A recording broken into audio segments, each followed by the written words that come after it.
ஒரு மகிழ்ச்சியான செய்தி. இதயம் நல்லெண்ணெயின் விலை லிட்டருக்கு ரூபாய் 105 குறைஞ்சிருக்கு. செப்டம்பர் 2023ல 1 லிட்டர் இதயம் நல்லெண்ணெயின் அதிகபட்ச விலை ரூபாய் 503. ஆனா இப்ப 1 லிட்டர் இதயம் நல்லெண்ணெயின் விலை ரூபாய் 398 மட்டும்தான் தமிழ்நாட்டுல. அப்ப இனிமே எல்லாரும் இதயம் நல்லெண்ணெய் வாங்கலாம் இல்ல? அது முற்றிலுமாக ஒரு தவறான தகவல்.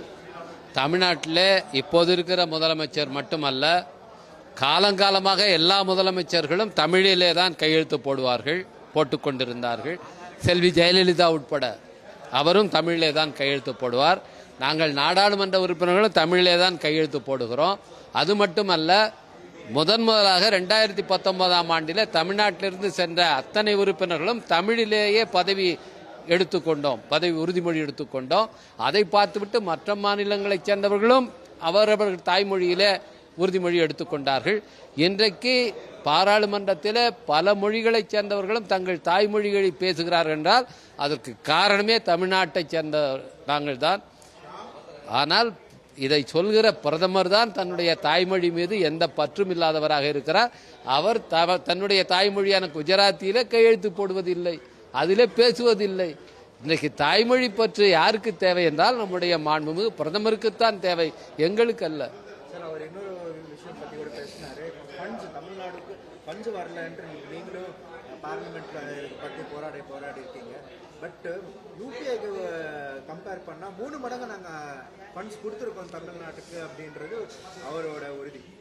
அப்போ யூபிஏ கவர்மெண்ட் இருந்தபோது ஜிடிபி என்ன, இப்போது ஜிடிபி அளவு என்ன என்பதை பார்த்து அதில் என்ன பர்சன்டேஜ் கொடுக்கிறார்கள் என்று கணக்கிட்டால்தான் இவர்கள் எவ்வளவு குறைத்திருக்கிறார்கள் என்பது தெரியும்.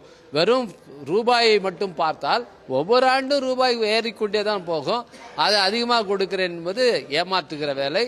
யூபிஏ அரசாங்கத்திலே எத்தனை பர்சன்டேஜ் கொடுக்கப்பட்டது, இவர்கள் எத்தனை பர்சன்டேஜ் கொடுக்கிறார்கள் என்று பார்த்தால் இன்றைக்கு தமிழ்நாட்டை மட்டுமல்ல தென் மாநிலங்கள் அனைத்தையும் வஞ்சிக்கிறார்கள். சார், கடைசியாக இப்போ டீலிமிட்டேஷன் பற்றி பேசுறதுக்காண்டி வந்திருக்கீங்க. இங்கே வந்துட்டு தமிழ்நாடுல ஒரு மீட்டிங் வச்சுருந்தீங்க, இங்கே தெலங்கானாலையும் நம்ம ரேவந்த் ரெட்டி அவர்கள் மீட்டிங் வைக்க போகிறாரு.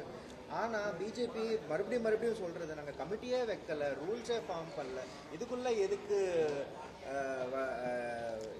இதுக்கு ஒரு பயம் ஏற்படுது அப்படி? அந்த சட்டம் 2026 முடிவடைகிறது.